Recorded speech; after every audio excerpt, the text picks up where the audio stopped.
नमस्कार, बहुत स्वागत है आपका। आप देख रहे हैं लाख टके की बात और मैं हूं आपके साथ शीनम शर्मा। और मैं हूं आपके साथ अनुपम। सबसे पहले बात कर रहे हैं बड़ी खबर की। राजस्थान के चित्तौड़गढ़ में जौहर श्रद्धांजलि समारोह में मुख्यमंत्री योगी आदित्यनाथ ने शिरकत की। इस मौके पर उन्होंने नारी सुरक्षा और माफिया के खात्मे पर बड़ी जोर दिया। सीएम योगी ने कहा कि उत्तर प्रदेश में यदि किसी माफिया ने सिर उठाने की कोशिश की तो उसे मिट्टी में मिला दिया जाएगा। सीएम योगी ने कहा कि राम मंदिर को लेकर सैकड़ों साल के बाद संघर्ष हुआ, उसके बाद अयोध्या में भव्य राम मंदिर बना है। विपक्ष ने राम को काल्पनिक कहा था, इस पर भी उन्होंने पलटवार किया है। इसी से जुड़ी हुई एक रिपोर्ट आपको दिखाते हैं।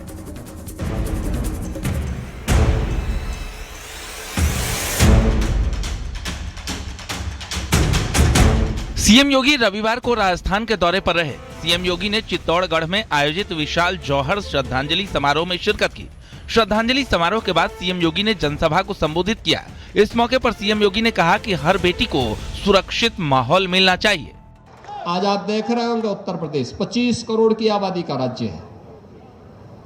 जो बेटियां दूर रिश्तेदार में चले के यहां जाके पढ़ाई करने के लिए चली गई थी, आज अपने घर में रह करके 5 किलोमीटर 10 किलोमीटर दूर जाकर के अपने स्कूल जाती है।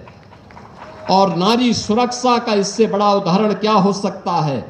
सीएम योगी ने राजस्थान के वीरों की तारीफ की। उन्होंने कहा कि राजस्थान की धरती वीरों की धरती है। समाज को जाति के नाम पर बंटना नहीं चाहिए। ये दिनकर की पंक्तियां हैं, याद करना, महाकवि रामधारी सिंह दिनकर की। उन्होंने कहा था कि मूल जानना बड़ा कठिन है, नदियों का वीरों का, धनुष छोड़कर और गोत्र क्या होता रणधीरों का। पाते हैं सम्मान तपोबल से भूतल पर सूर, और जाति जाति का शोर मचाते केवल कायर क्रूर। इस मौके पर सीएम योगी ने राम मंदिर को लेकर कहा कि सैकड़ों सालों के संघर्ष के बाद अयोध्या में भव्य राम मंदिर बना है। विपक्ष ने राम मंदिर को काल्पनिक कहा था। आज अयोध्या में राम मंदिर बन गया ना। अब अयोध्या में राम मंदिर बन गया है, भव्य राम मंदिर बना ही नहीं, भव्य राम मंदिर का निर्माण हो गया है। अब विधर्मी के प्रतीक वहां कुछ भी नहीं बचा है। अब कोई गुलामी का चिन्ह वहां नहीं बचा है। अब अयोध्या धाम में केवल राम मंदिर है, वह भी राम मंदिर, भव्य राम मंदिर बना है। सीएम योगी ने कहा कि यूपी में अपराधियों पर जीरो टॉलरेंस है। बहन बेटी को छेड़ने वाले यमराज के पास जाते हैं। यूपी अब विकसित प्रदेश की राह पर तेजी से आगे बढ़ रहा है। Bureau report, news 18।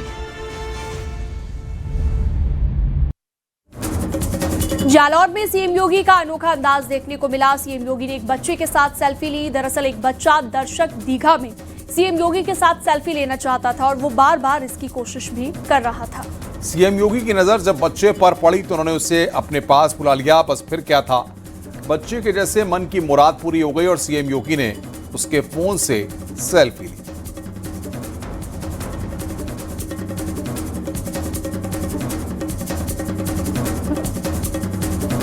मुख्यमंत्री योगी आदित्यनाथ राजस्थान के दौरे पर हैं। जालौर में सीएम योगी कनकांचल पहाड़ी पर 2120 फीट ऊपर स्थित सिरे मंदिर पहुंचे, जहां सिरे मंदिर के गादीपति पीर गंगानाथ महाराज के दर्शन किए।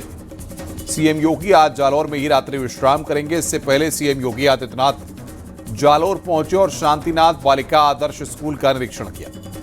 आपको बता दें कि जालौर के सिरे मंदिर पर स्थित रत्नेश्वर महादेव मंदिर की 375वीं वर्षगांठ पर महायज्ञ का आयोजन हुआ, जिसमें सीएम योगी हेलीकॉप्टर से जालौर आदर्श स्कूल के मैदान में पहुंचे।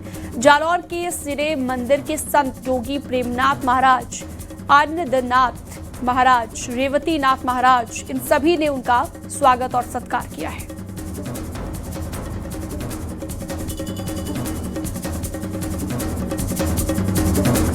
एलपीजी की कालाबाजारी को लेकर सीएम योगी के निर्देश पर पुलिस हर जिले में एक्शन में दिख रही है। लखनऊ में एसपी नेता सोनू कनौजिया के रिजॉर्ट से 65 खाली सिलेंडर और 9 भरे हुए सिलेंडर बरामद हुए। पुलिस ने केस दर्ज कर लिया है। एलपीजी को लेकर जहां अखिलेश यादव ने लापता गैस कहकर तंज कसा था, वहीं शिवपाल यादव ने सरकार पर झूठे दावे करने का आरोप लगाया। बीजेपी ने पलटवार किया कि एसपी के बड़े नेता एलपीजी पर भाषण दे रहे हैं, लेकिन उसके नेता ही एलपीजी की कालाबाजारी में लिप्त है। देखिए हमारी ये रिपोर्ट।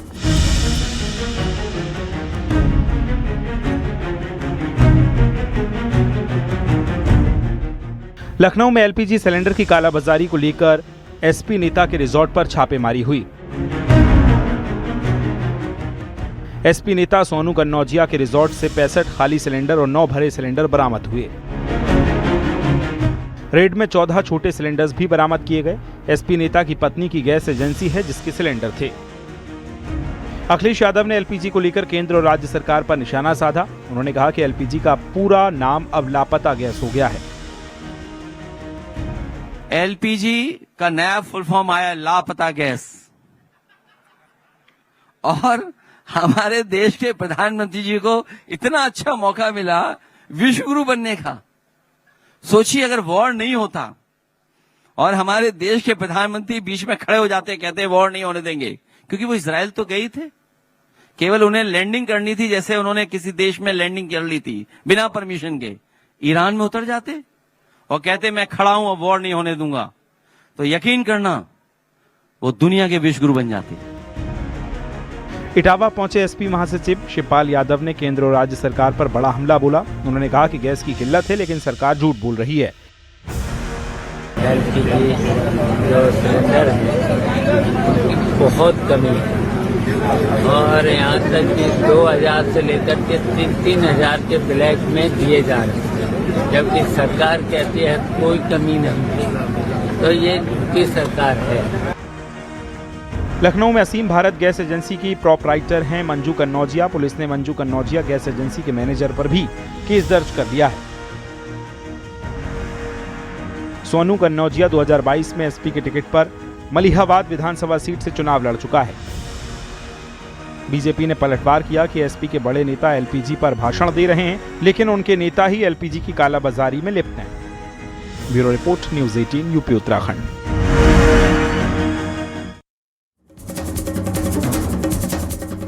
दरोगा भर्ती परीक्षा के विवादित सवाल पर मुख्यमंत्री योगी आदित्यनाथ ने संज्ञान लिया है। सीएम योगी ने सभी भर्ती बोर्ड के चेयरमैन को निर्देश दिए हैं, जाति पंथ संप्रदाय पर अमर्यादित टिप्पणी न हो। जो लोग ऐसा करते हैं उन्हें प्रतिबंधित करें।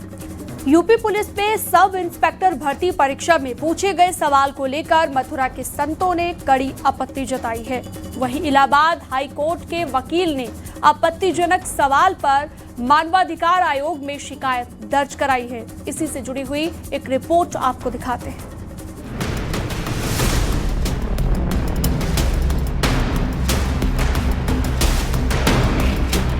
दरोगा भर्ती परीक्षा के विवादित सवाल पर सीएम योगी ने संज्ञान लिया और उचित कार्रवाई के निर्देश दिए। सीएम योगी ने सभी भर्ती बोर्ड के चेयरमैन को निर्देश दिए हैं। सीएम योगी ने कहा कि जाति पंथ संप्रदाय पर अमर्यादित टिप्पणी न करें। जो लोग ऐसा करते हैं उन्हें प्रतिबंधित करें। सभी पेपर सेट करने वालों को भी निर्देश दिए जाएं। दरोगा भर्ती परीक्षा में विवादित सवाल को लेकर बीजेपी विधायक शशांक त्रिवेदी ने सीएम योगी को लेटर लिखकर मामले की उच्च स्तरीय जांच कराने की मांग की है। जिस प्रकार से ऑप्शन दिया गया है, ये मंशा खराब रही, खराब मंशा के साथ ही ऑप्शन दिया गया, क्योंकि वो औचित्य नहीं बनता। जिस प्रकार का प्रश्न है और जिस प्रकार के विकल्प दिए गए, कोई औचित्य बनता नहीं कि इस शब्द का उपयोग किया जाए। मुझे पूरा विश्वास है कि सरकार कार्रवाई करेगी। यूपी पुलिस में सब इंस्पेक्टर भर्ती परीक्षा में पूछे गए सवाल को मथुरा के संतों ने कड़ी आपत्ति जताई। यहाँ ब्राह्मणों में संत धर्माचार्यों में भारी विरोध है।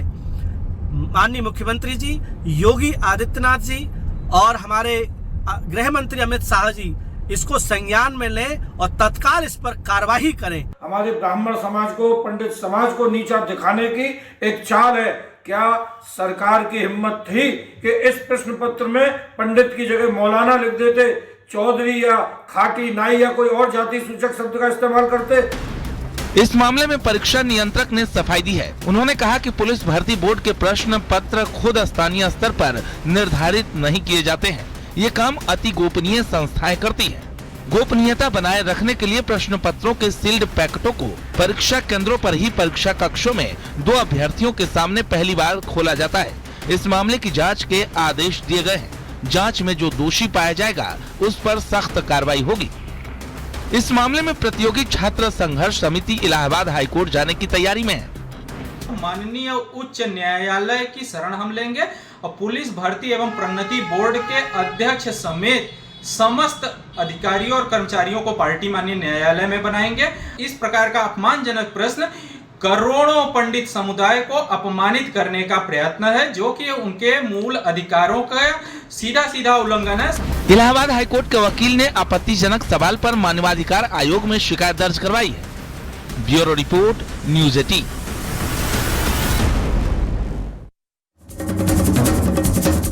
यूपीएसआई परीक्षा में पंडित के सवाल पर अखिलेश यादव ने कहा कि जो संगी साथी लोग हैं बीजेपी के, वो ऐसा प्रश्न पत्र बनने ही क्यों दे रहे हैं। वहीं समाजवादी पार्टी के सांसद आदित्य यादव ने बीजेपी को निशाने पर लिया है। वहीं केंद्रीय मंत्री जयंत चौधरी ने भी पूरे घटनाक्रम पर नाराजगी जताई। उन्होंने कहा कि राज्य सरकार इस पूरे मामले पर सही फैसला लेगी। ये जो सवाल आया है उसकी आलोचना करते हैं। मुझे तो ये समझ में नहीं आ रहा कि अंडरग्राउंड लोग क्या कर रहे हैं, ये पेपर कैसे इस तरह का बन रहा है। जो अंडरग्राउंड लोग हैं, संगी साथी लोग हैं बीजेपी के, वो ऐसा क्वेश्चन पेपर क्यों बनने दे रहे हैं? नहीं, वो लीक होना पुरानी आदत है। वो हर चीज पूरी सरकार में लीकेज है। इसमें कार्यशैली है और राज्य सरकार उचित इसमें निर्णय लेगी। भर्ती में जो एक सवाल आया, मैं उसकी आलोचना ही कर सकता हूं। क्या समझ के वो सवाल फ्रेम किया गया, मुझे लगता है उसमें टूटी हुई है। तो एक ब्राह्मण समाज को लेके उत्तर प्रदेश के अंदर योगी सरकार किस तरीके से उनके पीछे पड़ गई है और उनको नीचा दिखाने के लिए किस हद तक जा रही है, ये आपके हमारे सामने है। भारतीय जनता पार्टी की सरकार ने ब्राह्मण समाज को इतना आहत किया है इस घटना से भी, मैं समझता हूँ वो समाज आज इनके साथ नहीं होगा। कांशीराम की जयंती के मौके तमाम सियासी दलों ने उन्हें श्रद्धांजलि दी। सभी सियासी पार्टियों में खींचतान मची हुई है। क्या आखिर कांशीराम किसके हैं? बीएसपी ने जहां कांशीराम स्मारक में भव्य कार्यक्रम का आयोजन किया, वहीं एसपी ने इसे पीडीए दिवस के तौर पर मनाया। वहीं राहुल गांधी ने पीएम मोदी को पत्र लिखकर कांशीराम को भारत रत्न देने की मांग की है। इससे जुड़ी एक रिपोर्ट आपको दिखाते हैं।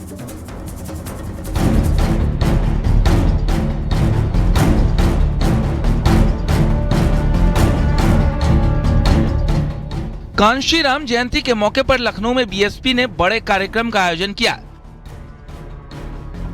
मंच पर बहुजन समाज के लोगों को ही स्थान दिया गया, बाकी समाज के लोग नीचे मौजूद रहे। इस मौके पर बीएसपी नेता विश्वनाथ पाल ने कांग्रेस और समाजवादी पार्टी पर निशाना साधा।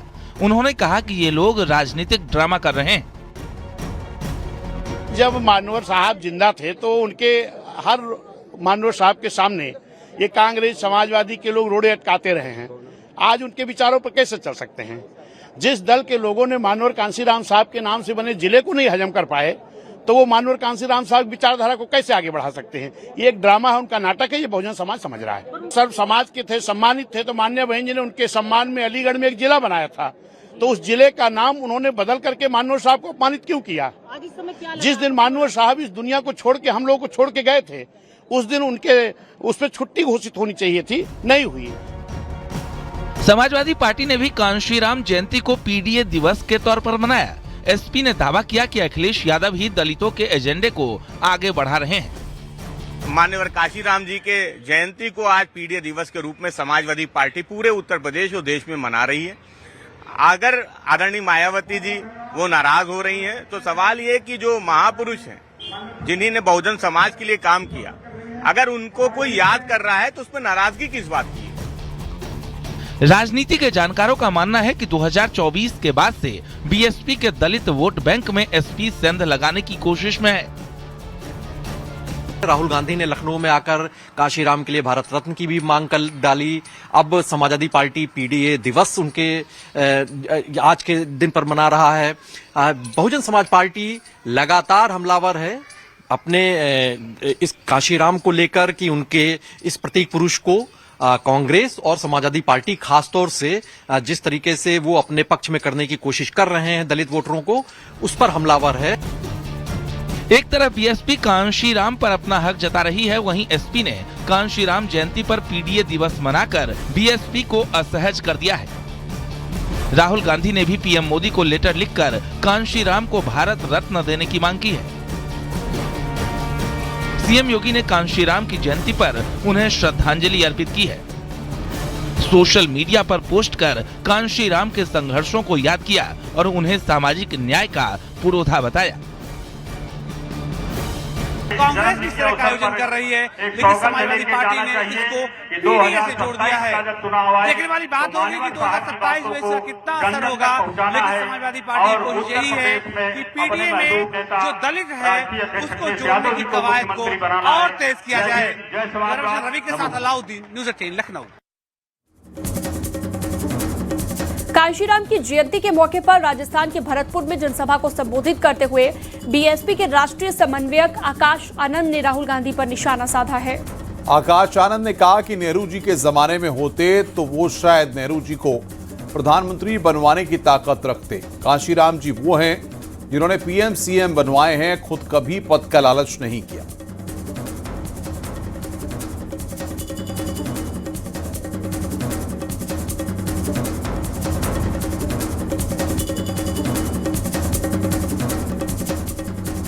समाज को टटोलने की कोशिश करते हैं। आज वो कसम खाते हैं कि अगर मान्यवर साहब श्री कांशीराम जी नेहरू जी के समय में होते तो उन्हें नेहरू जी मुख्यमंत्री बनाते। मैं जब ये ऐसी बातें और ऐसी उनकी स्टेटमेंट सुनता हूं तो मैं उनसे पहले तो पूछना चाहूंगा और बताना भी चाहूंगा कि श्री राहुल गांधी जी, जो आप कह रहे हैं कि अगर मान्यवर साहब नेहरू जी के समय में होते तो आप उन्हें मुख्यमंत्री बनाते, परंतु हकीकत तो यह है कि हमारे मान्यवर साहब वो हैं जिन्होंने इस समाज को उठाया, जगाया, बाबा साहब की सीखों को घर घर लेके गए और वो ऐसे नेता थे जिन्होंने मुख्यमंत्री और प्रधानमंत्री बनाए हैं, नेता बनाए हैं। तो अगर मान्यवर साहब नेहरू जी के समय में होते तो वो नेहरू जी को प्रधानमंत्री बनाने की ताकत जरूर। करणी सेना ने आजाद समाज पार्टी के मुखिया और नगीना सांसद चंद्रशेखर आजाद को बाराबंकी की जमीन पर पैर नहीं रखने की धमकी दी, जिस पर चंद्रशेखर आजाद ने पलटवार कर कहा कि वो ऐसी धमकियों से नहीं डरते। बाराबंकी में रैली स्थल पर भीम आर्मी के कार्यकर्ता सुरक्षा के नाम पर हजारों की तादाद में लठ लेकर पहुंच गए। करणी सेना बनाम भीम आर्मी की जंग ने पुलिस प्रशासन को काफी मशक्कत करवा दी। एक रिपोर्ट आपको दिखाते हैं।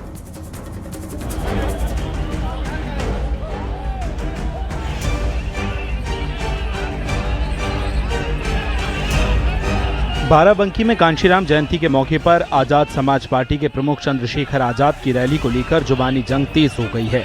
करणी सेना के महामंत्री अभिनव सिंह ने चंद्रशेखर आजाद को रैली न करने की कथित धमकी दी, जिसके बाद रैली स्थल पर भीम आर्मी के कार्यकर्ता सुरक्षा के नाम पर हजारों की तादाद में लट्ठे लेकर पहुंच गए। करणी सेना ने बाराबंकी में विरोध के सवाल पर चंद्रशेखर ने कहा कि वो संविधान का सम्मान करने वाले शख्स हैं, लेकिन जो जिस भाषा में समझता है उसी भाषा में समझाना उन्हें आता है। यूपी में तो कोई ऐसी जगह नहीं है, भारत में भी, कि जहां किसी संवैधानिक व्यक्ति को, और वो भी जैसे जो किसी गरिमाई पद पर संवैधानिक पद को रोका जाए। मैं बड़ा संविधानवादी आदमी हूं, लेकिन जूता मेरा बड़ा मजबूत है, चमड़े का पहनता हूं, चमड़ा उतारना भी जानते हैं, उसका जूता बनाना भी और सर पे पटक के मारना भी।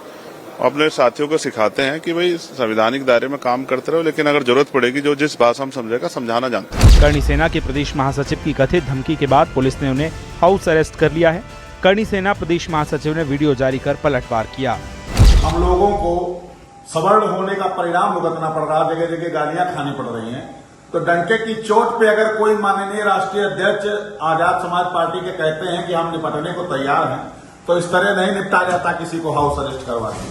निपटने की बात जब होती है तो सामने आइए ना, हम कहते हैं अपने पद से इस्तीफा दो, आइए आप सांसदी से इस्तीफा दीजिए, जहां निपटने की इच्छा हो अभिनव सिंह उनकी टीम तैयार है। लेकिन हाउस अरेस्ट करके किसी को क्या, पिछले 70 सालों से यही तो कराया जा रहा है, घोड़ों के पांव में जंजीर लगा के गधों को जिताया जा रहा है।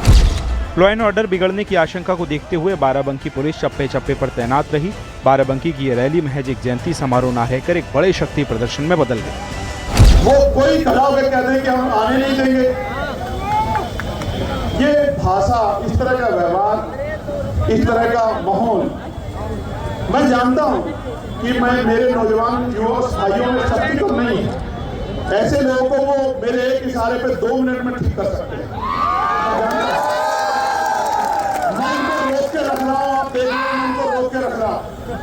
लेकिन अब कब तक मैं इनके सब्र को रोक के रख सकता हूं, आप भी समझिए। करणी सेना बनाम भीम आर्मी की जंग ने पुलिस प्रशासन को काफी मशक्कत करवा दी है। Bureau report, news 18 UP Uttarakhand. Paschim Bengal, Assam, Tamil Nadu, Kerala और पुडुचेरी में विधानसभा चुनाव की तारीखों के ऐलान के बाद अब असम, केरल और पुडुचेरी में एक चरण में जहां 9 अप्रैल को चुनाव होने का ऐलान किया गया है, वहीं तमिलनाडु में भी ऐलान हो गया है। एक चरण में 23 अप्रैल को चुनाव होंगे। पश्चिम बंगाल में 2 चरणों में चुनाव होंगे। 23 और 29 अप्रैल को चुनाव होंगे। 5 राज्यों में जो नतीजे आएंगे वो 4 मई को आएंगे।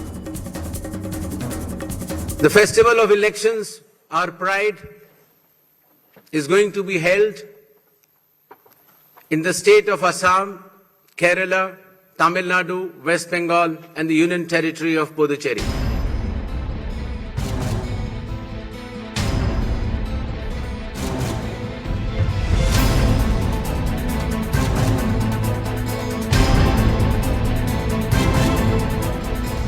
जिस घड़ी का इंतजार था वो इंतजार आज खत्म हुआ।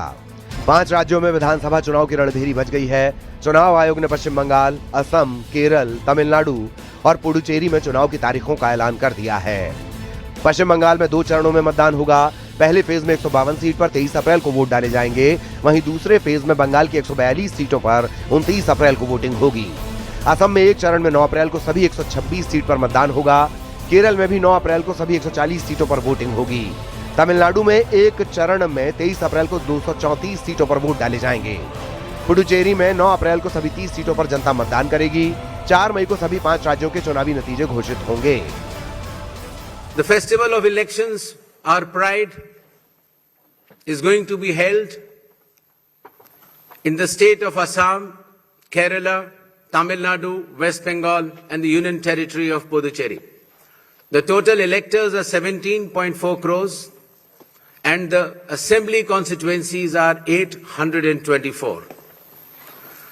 The number of polling stations is roughly 2.19 lakhs and the electoral machinery would consist of roughly 25 lakh personnel. तारीखों के ऐलान के साथ चुनावी बिगुल फूंका तो सियासत भी जोश में आ गई और बयानबाजी की धार तेज हो गई। We all are confident there will be change of government in Tamil Nadu and West Bengal. And Kerala also will retain our government in Assam and Pondicherry. Bharatiya Janata Party led NDA will coming out with flying color in the next election. मेरे हिसाब से तो थोड़ा पहले announcement हो जानी चाहिए थी।